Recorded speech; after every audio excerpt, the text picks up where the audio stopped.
Halo, selamat datang di channel YouTube pribadi saya. Nah, di video kali ini saya akan menjelaskan tentang materi perkuliahan pemrograman mobile ataupun mobile programming ya. Nah, di sini ini merupakan lanjutan dari apa yang sudah pernah kalian pelajari di semester-semester yang lalu. Ya, mulai dari pemrograman web, pemrograman berbasis berorientasi objek dan yang lain-lain gitu ya.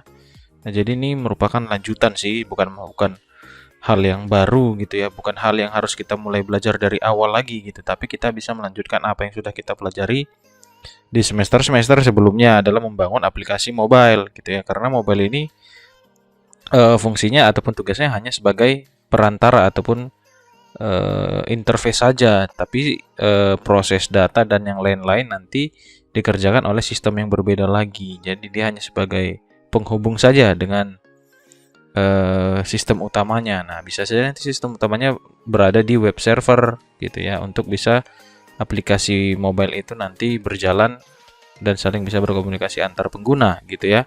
Nah, jadi di sini juga di semester ini kita hanya membahas bagaimana membangun aplikasinya, bukan membangun sebuah device mobilenya gitu ya. Jadi target kita adalah hanya membangun bagaimana aplikasi itu bisa digunakan di dalam mobile device ataupun perangkat mobile gitu ya. Nah, jadi di video kali ini akan ada beberapa yang harus kita bahas ya, ataupun overview-nya, mulai dari apa itu mobile device, mobile application itu apa, lalu kegunaan mobile application, mobile programming, dan nanti kita coba bandingkan antara mobile apps dengan web apps dan desktop apps. Dan juga nanti akan kita bahas sedikit tentang framework native dan framework multiplatform. Lalu juga nanti akan kita bahas aplikasi-aplikasi apa saja yang bisa membangun aplikasi mobile gitu ya, atau mobile programming apa saja editor yang bisa dipergunakan gitu ya. Nah, kita langsung masuk saja ke overview yang pertama, yaitu apa itu mobile device gitu. Jadi mobile device ini adalah perangkat bergerak gitu ya, ataupun piranti bergerak yang mempermudah manusia dalam melakukan mobilitas kehidupannya sehari-hari, mulai dari pekerjaan ya kan, hobi ya kan, dan yang lain-lain gitu ya. Jadi untuk membantu tingkat mobilitas dari manusia dalam melakukan aktivitasnya.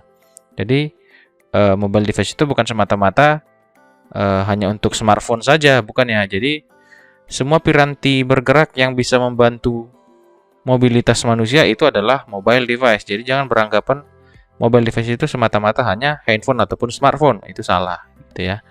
Bahkan sekarang sudah banyak nih mobile device, contohnya ada smartwatch ya kan, sudah ada jam tangan pintar ya kan, lalu sudah ada tablet ataupun smartphone, dan yang lain-lainnya lagi, ada TV yang ada OS-nya gitu kan, Smart TV. Nah, itu kan salah satu mobile device juga.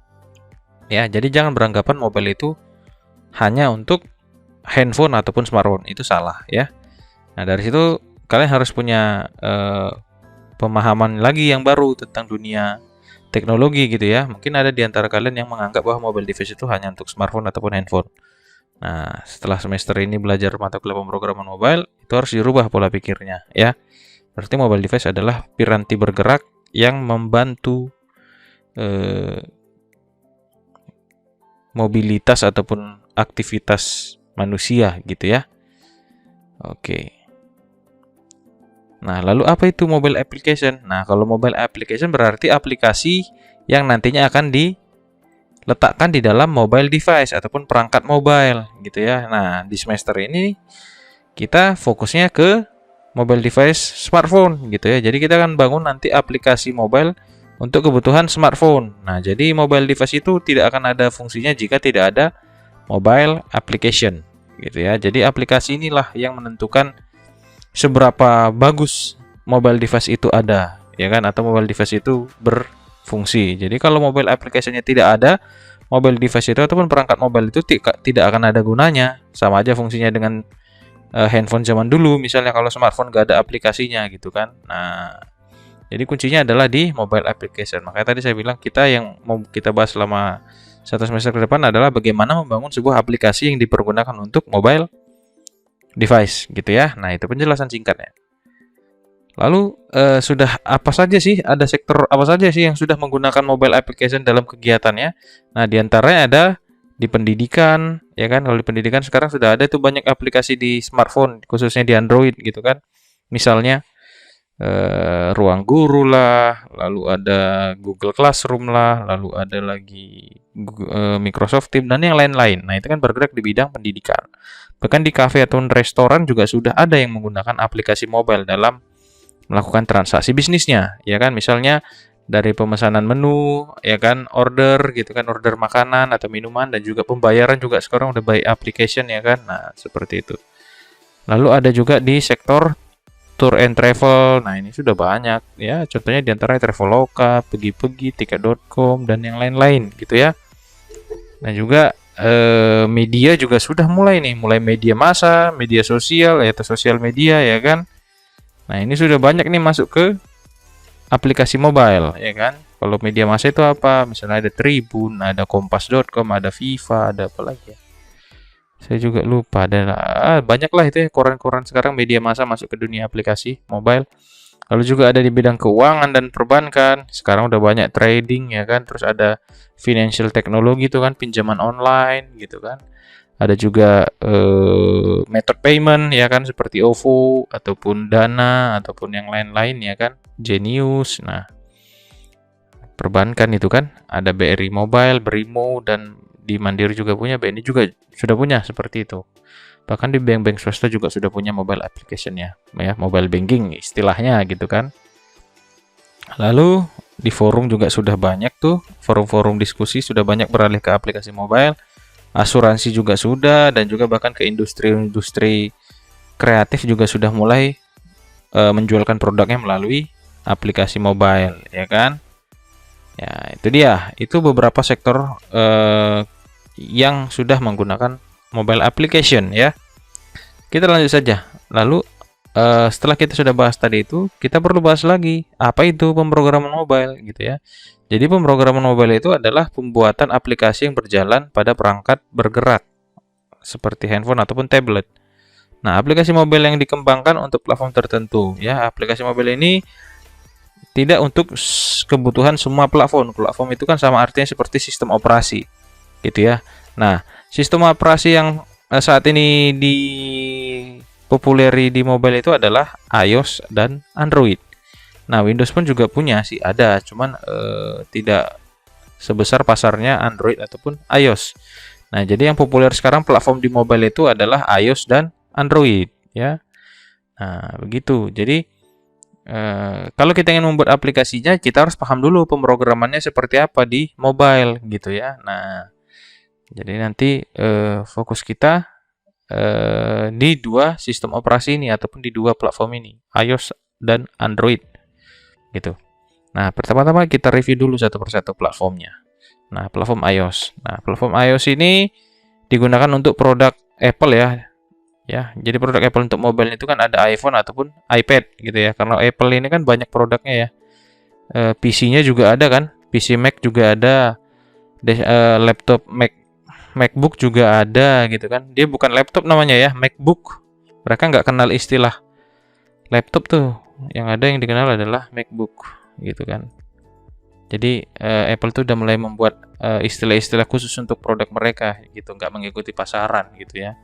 Jadi mereka kenal Mac, PC Mac gitu kan, lalu MacBook, iPhone.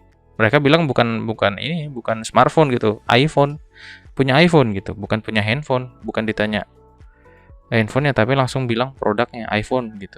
Begitu juga iPad ya. Lalu iOS ini menggunakan bahasa pemrograman Objective-C yang merupakan pengembangan dari bahasa C ya. Lalu dan menggunakan Cocoa Framework untuk membangun aplikasi di iPhone ataupun di iPad. Ya.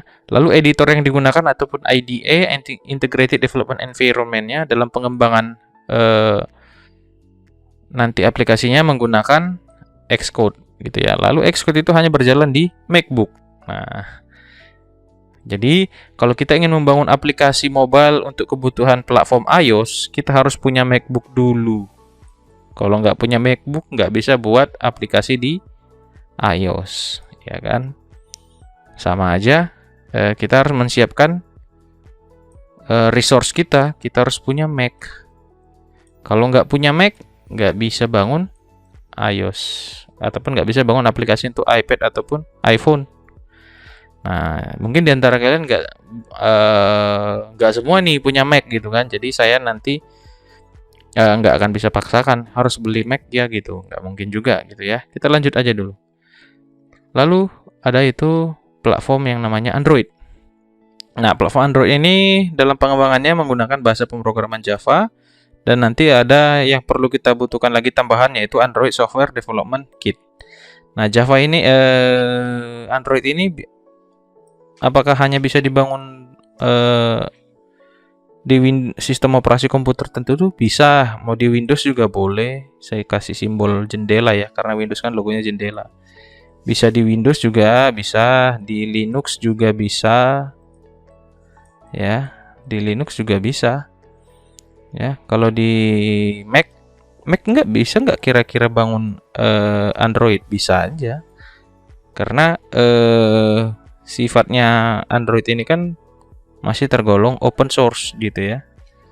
Nah, jadi bisa berbagai macam sistem operasi membuild Android tersebut. Tapi kalau iOS nggak bisa sih, harus Mac gitu ya, harus pakai MacBook. Nah, lalu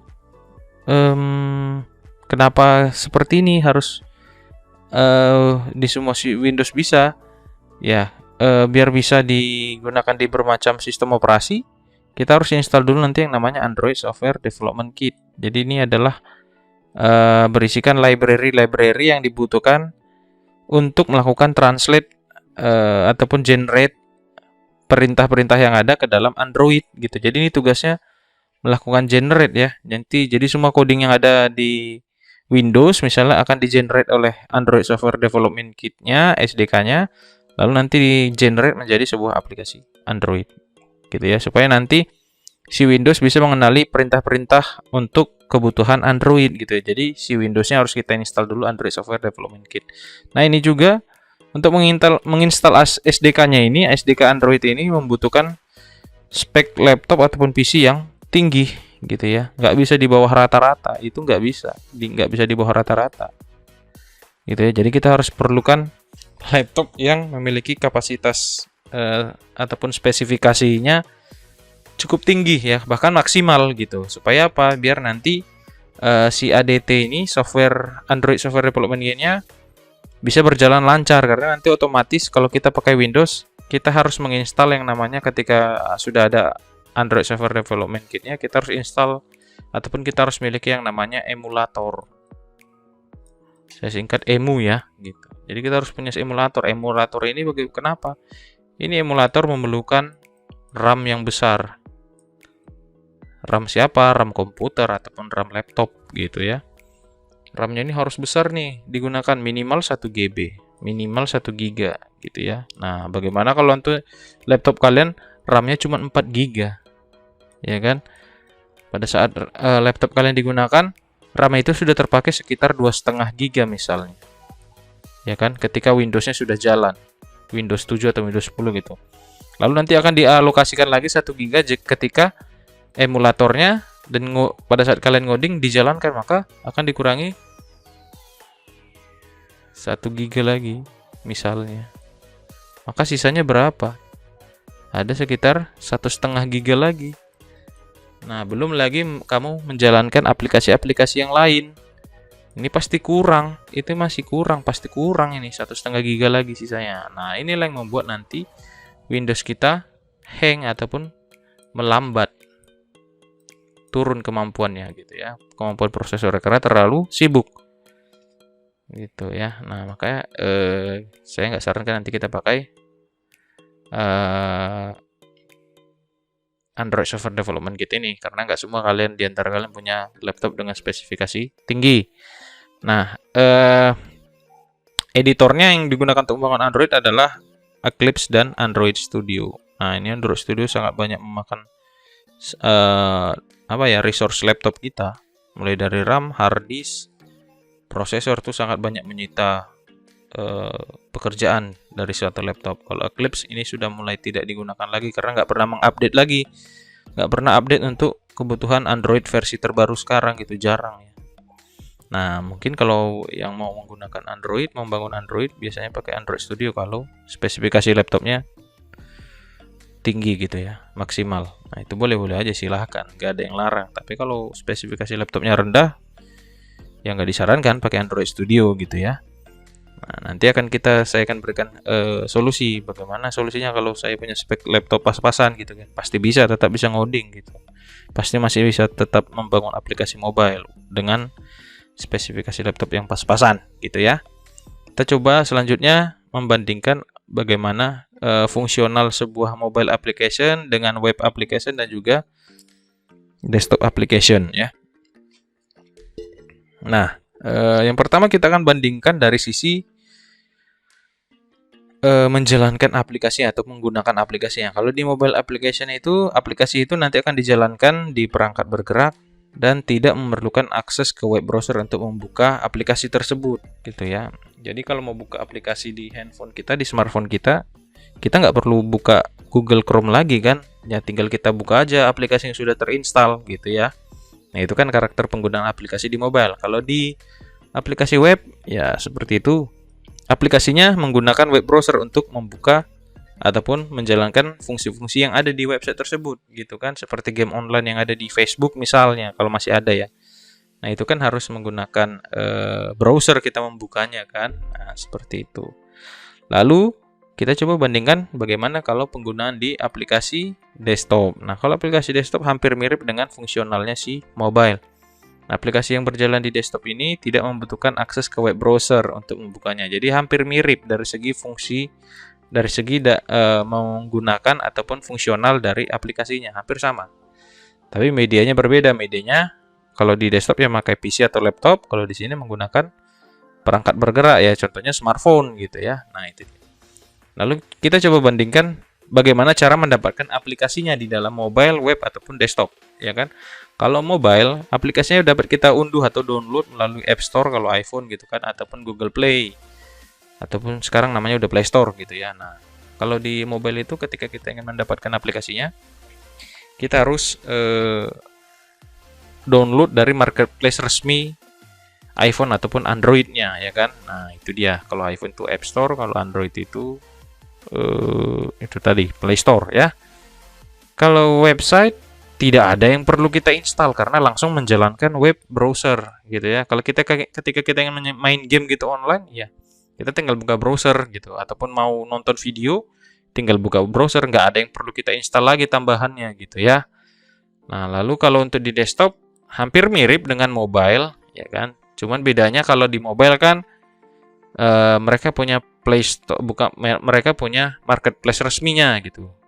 Jadi ada marketplace yang diciptakan khusus untuk mendownload aplikasi-aplikasi yang ada. Nah, sedangkan kalau di desktop aplikasi, kita download dari website resmi penyedia aplikasi tersebut gitu. Kita harus buka website resminya untuk menginstal misalnya MATLAB. Kita kan kalau mau install MATLAB ke laptop kita kan kita harus buka website MATLAB-nya, baru kita download aplikasi MATLAB-nya gitu ya.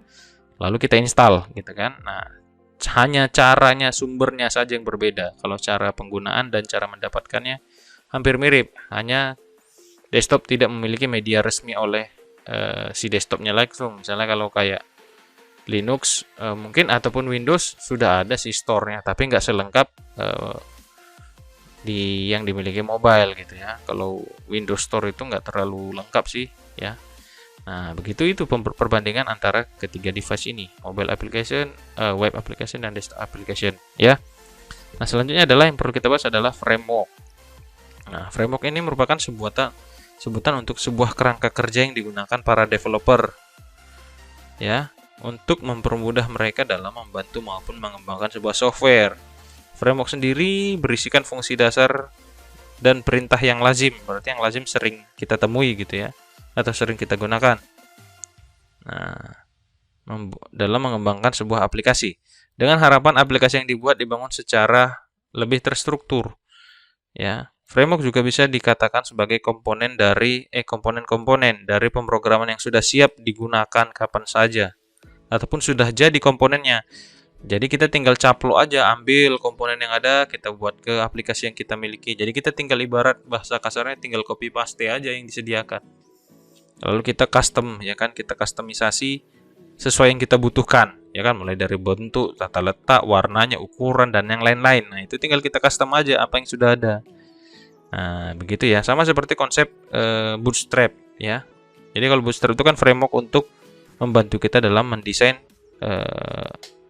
suatu website supaya lebih baik lagi atau lebih menarik lagi tampilannya gitu kan, lebih rapi gitu ya. Nah, begitu juga framework di mobile nantinya. Dia sudah framework mobile itu nanti menyediakan komponen-komponen yang kita butuhkan ya, lalu kita tempelkan ataupun kita ambil ya untuk kita gunakan di aplikasi kita. Lalu kita nanti juga bisa kita customisasi sesuai kebutuhan gitu ya. Nah, itu penjelasan singkat tentang framework. Nah, di mobile itu ada terdiri dari dua jenis framework, yaitu pertama framework natif dan juga framework multiplatform. Nah, kalau framework natif ini adalah framework alami atau framework dasar yang dimiliki oleh mobile, makanya dibuat dengan istilah native. Native itu kan sama artinya kayak apa lah ya, natural gitu, sama artinya itu natural dengan natif. Jadi framework aslinya di Android itu ataupun di iPhone itu bernama, kalau di Android namanya Android SDK yang tadi kita sudah jelaskan, yang saya jelaskan, Android Software Development Kit. Nah, itu framework bawaannya yang berada di dalam Android Studio. Saya persingkat aja namanya AS, Android Studio. Kalau iOS ini nanti untuk si Mac tadi yang menggunakan Xcode gitu ya. Kan itu tadi. Nah, ya. Jadi itu frameworknya, framework alaminya, framework bawaan dari mobile programmingnya. Yang tadi sudah saya jelaskan, membutuhkan spesifikasi laptop yang tinggi. Ya, kalau laptop pas-pasan akan mengganggu kinerja yang lainnya di laptop kita, gitu kan. Nah, ini kekurangannya framework natif. Kita harus punya spesifikasi laptop yang mumpuni, ataupun yang spesifikasi laptop yang maksimal, gitu ya. Nah, itu kekurangannya. Dan ini juga nggak akan kita gunakan selama perkuliahan di satu semester ini. Saya nggak akan sarankan, gitu ya. Nanti akan repot, masa saya suruh kalian beli laptop baru hanya untuk mata kuliah ini kan gitu ya. Lalu selanjutnya adalah framework multi-platform. Nah, ini adalah solusi dari masalah yang dihadapi menggunakan framework natif ya. Nah, kalau di sini dijelaskan bahwa ada framework multi-platform, berarti kalau dibilang multi kan lebih dari satu gitu ya. Jadi kalau misalnya yang di atas tadi framework natif, ketika kita ingin buat aplikasi di Android, berarti kita buat di sini sekali ya kan, aplikasinya kita bangun programnya sekali di sini. Terus misalnya kita ingin publish juga di App Store di iOS, berarti kita buat lagi sekali lagi, kita bangun lagi programnya sekali lagi, karena tidak bisa saling berinteraksi antara iOS dan Android, itu tidak bisa saling berinteraksi bahasa pemrogramannya, nggak bisa. Itu kekurangan juga dari framework natif. Nah, sedangkan di framework multiplatform nanti antara iOS, saya singkat aja, iOS dan Android, saya singkat dengan A, ini bisa saling berhubungan. Apa yang berhubungan? Codingnya gitu ya. Codingnya bisa saling berhubungan. Jadi kita nggak repot membangun program dua kali kerja gitu. Kita cukup satu kali buat, bisa digunakan untuk iOS dan juga bisa digunakan untuk Android gitu ya. Itu kelebihannya ya. Nah, itulah solusi dari framework natif yang sangat banyak masalahnya gitu kan. Maka kita gunakan nanti framework multi platform. Nah, di sini ada banyak nih penyedianya. Yang pertama ada App Accelerator, Romobile, Mosign, PhoneGap, AppMobi, Xamarin, Ionic. Ada framework, ada juga nanti Flutter, ada lagi React Native. Nah, itu ada lagi banyak. Nah, tapi nanti yang kita gunakan adalah framework 7 ataupun framework 7. Ya, jadi ini semua framework multiplatform ini dasarnya adalah HTML ya. HTML ya. Lalu CSS dan juga JavaScript. Nah, itu adalah dasar dalam membangun aplikasi mobile menggunakan framework multiplatform. Jadi makanya tadi saya bilang mata kuliah yang di semester-semester lalu masih kita bisa manfaatkan gitu. Ya, dari segi HTML kan sudah pernah belajar, CSS, JavaScript juga nanti di semester ini JS-nya juga kita akan fokuskan. ya kan? Nah, jadi kita nggak perlu belajar dari awal lagi bahasa-bahasanya, perintah-perintahnya, karena sudah pernah kita pelajarin. Kan lebih menghemat waktu kan, kita hanya ada waktu 6 bulan untuk belajar ini kan, sebenarnya nggak cukup, tapi kita coba cari solusi paling cepat yang mana gitu ya kan. Nah, maka kita gunakan yang namanya framework 7 ya. Lalu framework 7 itu nanti seperti yang saya bilang bisa support untuk Android dan juga untuk iOS gitu ya. Nah, itu keunggulan dari framework multiplatform nih, terkhususnya framework 7. Seperti tadi saya bilang, dasarnya adalah HTML, CSS, dan JavaScript ya. Nah, jadi di sini ada juga beberapa software yang dibutuhkan nanti ketika kalian mau menggunakan framework 7 dalam membangun aplikasi mobilenya. Yang pertama harus punya SAM dulu, ini sudah pasti ada. Ini kan nanti kita gunakan untuk apa? Untuk kebutuhan database nanti ketika ada aplikasi mobile kita memerlukan penyimpanan data melalui database. Nah, kita akan manfaatkan si SAM nanti ya, karena di SAM kan ada MySQL ya. Lalu harus kita install lagi Node.js. Nah, ini spesifikasinya minimal Windows 8 ya. Minimal Windows 8. Kalau pakai Windows 7 bagaimana? Nggak bisa, kayaknya setahu saya Node.js nggak bisa untuk Windows 7. Jadi disarankan di upgrade aja ke Windows 8 ya, atau ke Windows 10 atau Windows 10 gitu ya, baru nanti bisa kita install si Node.js-nya ini gitu ya. Lalu selanjutnya adalah VS Code ya. VS Code ini nanti akan mempermudah kita dalam menginstal framework 7. Jadi nanti semua library framework 7-nya nanti kita install melalui Node.js ini. Framework 7 yang nanti akan kita akses ataupun kita download melalui Node.js. Maka saya bilang install dulu Node.js-nya. Nah, Node.js ini nanti biasanya dioperasikan berbasis CMD gitu. Pakai CMD ataupun command prompt gitu. Nah, itu agak repot nanti karena harus berpindah-pindah directory kan. Kalau pakai CMD itu kan kita harus pindah directory sesuai di mana directory project kita gitu kan. Nah, itu sangat menghabiskan waktu sih berpindah-pindah directory. Maka nanti kita akan manfaat Visual Studio Code ataupun VS Code untuk melakukan perintah CMD-nya. Nanti melalui yang namanya fasilitas yang disediakan si VS Code adalah terminal. Nah, terminal ini nanti jauh lebih simple dari penggunaan si CMD ini. Jauh lebih bagus lagi nih. Saya kasih simbol plus, jauh lebih bagus dari CMD-nya yang dimiliki Node.js. Maka nanti kita akan pakai VS Code-nya untuk melakukan instalasi melalui terminal yang dimilikinya untuk menginstal library framework 7. Nah, library framework 7 ini cukup kecil, nggak sampai 50 GB, mungkin sekitar 20-an megabyte yang nanti harus kita download. Sedangkan framework native itu untuk Android Software Development Kit-nya aja, SDK-nya tadi untuk Android yang dengan framework native, kita bisa download sampai berpuluh-puluh giga. Bahkan sampai ratusan giga, bisa ada yang sampai 100 giga yang harus kita update. Gitu, ya. Nah, jadi kan kuota kita kan habis lah, ini mau di mana nih 100 giga misalnya, ataupun bilanglah 20 giga yang mau di-download.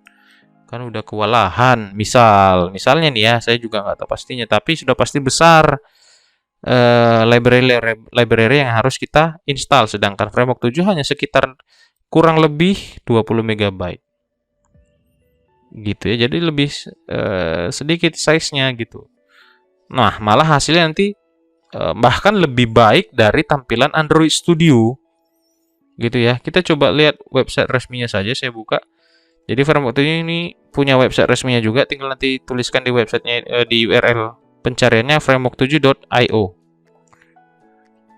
Seperti ini ya, framework7.io. Nah, jadi ini adalah halaman website resminya. Sebentar ya, masih loading. Nah, kita tunggu dulu, masih loading.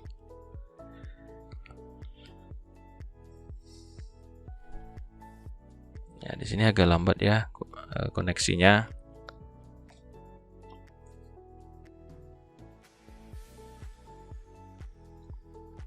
Oke, sebentar.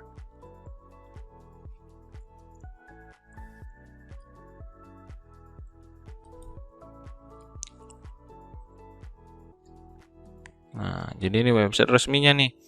Jadi nanti kalian bisa ini ya, lihat bagaimana panduan instalasi Node.js dan nanti bagaimana panduan instalasi framework 7-nya ini. Nanti akan saya sediakan video selanjutnya untuk panduan instalasi Node.js dan juga instalasi framework 7-nya ke dalam laptop kita ya. Jadi website resminya ini framework7.io. Jadi nanti kita akan gunakan ini untuk membangun aplikasi mobile ya. Itu saja yang bisa saya jelaskan secara singkat teori tentang mata kuliah kita pemrograman mobile untuk pertemuan pertama ini. Nah, setelah ini akan saya lampirkan juga video bagaimana menginstalasi Node.js dan VS Code. Jadi saya harapkan di minggu ini, di video ini ketika kalian tonton, kalian setelah nonton ini dan juga sudah menonton bagaimana cara instalasi video Node.js dan framework 7-nya menggunakan VS Code dan juga Node.js, di pertemuan-pertemuan selanjutnya kalian sudah paham bagaimana instalasi projectnya. Jadi di pertemuan berikutnya kita nggak bahas itu lagi, kita langsung masuk bagaimana menggunakan komponen-komponen yang disediakan oleh framework 7 gitu ya. Nah, itu saja yang bisa saya berikan di video kali ini. Silahkan dicoba nanti video selanjutnya untuk membangun ataupun menginstal Node.js dan juga framework 7 melalui VS Code dan Node.js-nya juga ya. Nah, itu saja yang bisa saya berikan. Saya ucapkan terima kasih.